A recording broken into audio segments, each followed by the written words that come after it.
स्वामी विवेकानंद की जयंती पर प्रदेश भर में युवा दिवस के मद्देनजर अलग अलग कार्यक्रमों का आयोजन किया गया, तो वहीं देवी अहिल्या विश्वविद्यालय में G20 प्रबोधन कार्यक्रम आयोजित किया गया, जिसमें शामिल हुए केंद्रीय मंत्री ज्योतिरादित्य सिंधिया ने G20 में भारत की अध्यक्षता के संदर्भ में युवाओं से संवाद किया। इसी पर देखिए ये खास रिपोर्ट।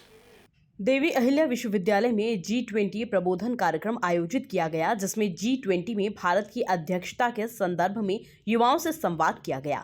इस दौरान केंद्रीय नागरिक उड्डयन एवं इस्पात मंत्री ज्योतिरादित्य सिंधिया, मंत्री तुलसी सिलावट, मंत्री डॉक्टर प्रभुराम चौधरी, मंत्री डॉक्टर मोहन यादव, विधायक आकाश विजयवर्गीय, कुलपति डॉक्टर रेणु जैन समेत तमाम जनप्रतिनिधि कार्यक्रम में शामिल हुए। युवा है शक्तिपुंज, नदियों का मार्ग बदल देंगे।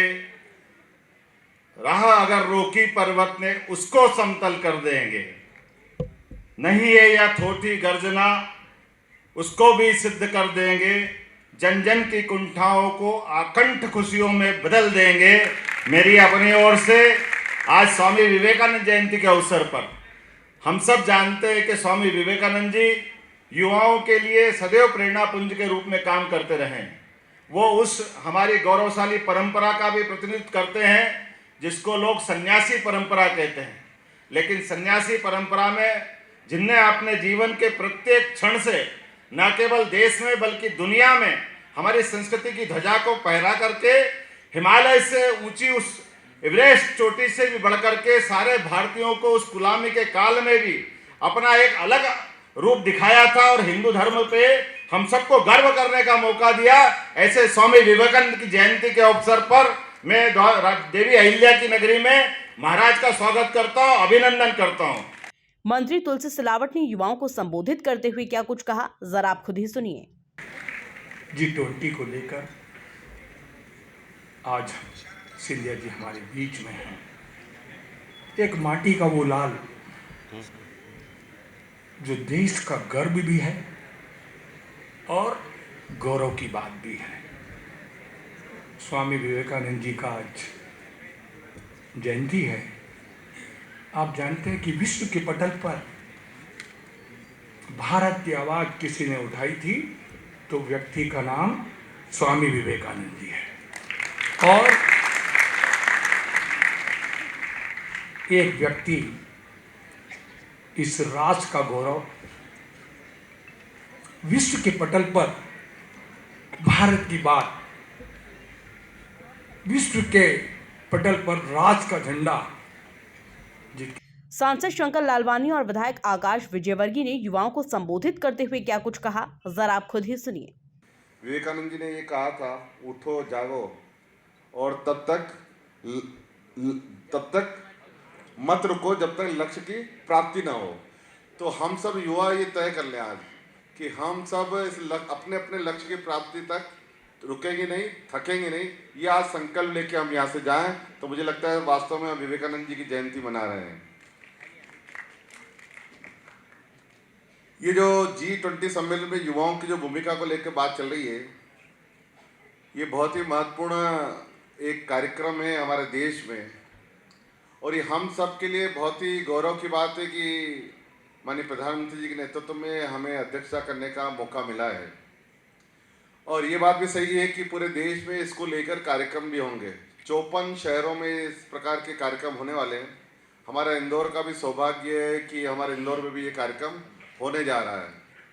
और माननीय प्रधानमंत्री जी ने कहा है कि कोई कार्यक्रम जब होता है वो सिर्फ सरकारी कार्यक्रम ना हो, उसमें जन भागीदारी होना चाहिए। और उसी को लेकर देश भर में जितने भी कार्यक्रम हो रहे हैं, जैसे अभी हमने देखा कि इंदौर में जो हमारा NRI सम्मेलन हुआ और पूर्व में भी NRI सम्मेलन हुए, लेकिन हमारा जो इंदौर में उसमें हमने सबकी सहभागिता उसमें ली, सभी जनता को जोड़ा। तो ये सहभागिता जन भागीदारी का जो मॉडल है, जो माननीय प्रधानमंत्री जी हमेशा कहते हैं, उसी को लेकर ये G20 का जो सम्मेलन होने जा रहा है, इसमें भी जन भागीदारी किस प्रकार से हो उसको लेकर ये कार्यक्रम आयोजित किया गया है। और ये हमारे लिए सौभाग्य की बात है कि हमारे इंदौर में भी ये कार्यक्रम एक होने जा रहा है। स्वामी विवेकानंद जी कह गए हैं, आज हम सब उनकी जन्म जयंती भी मना रहे हैं और युवा दिवस के रूप में मना रहे हैं। उन्होंने कहा है, संघर्षों के साये में असली आज़ादी पलती है, इतिहास उधर मुड़ जाता है जिस ओर जवानी चलती है। मतलब युवा जिस तरह से एक एजेंसी है, सर्वे करती है पूरे देश के भविष्य में। वो लोग बड़ी एक यूएस की कंपनी है, उसके कुछ एम्प्लॉइज से एक बार मेरी चर्चा हुई कि आप लोग किसी भी देश में लॉन्ग टर्म इन्वेस्टमेंट करते हैं तो क्या देखते हैं, तो वो लोग ये नहीं देखते कि कौन प्राइम मिनिस्टर है, क्या अर्थव्यवस्था है। वो लोग कैफेज में जाते हैं, वो लोग कॉलेजेस के कैंटीन्स में जाते हैं और वो ये देखते हैं कि यहाँ का युवा आखिर क्या बातें कर रहा है, क्या कर रहा है।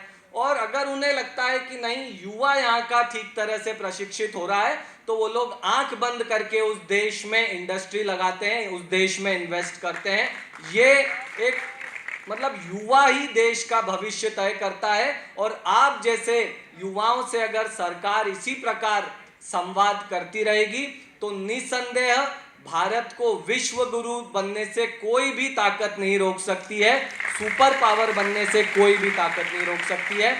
कुल मिलाकर देखा जाए तो स्वामी विवेकानंद की जयंती पर प्रदेश में युवा दिवस के मद्देनजर अलग अलग कार्यक्रमों का आयोजन किया गया, तो वहीं देवी अहिल्या विश्वविद्यालय में G20 प्रबोधन कार्यक्रम आयोजित किया गया। Bureau report, MP news, Indore.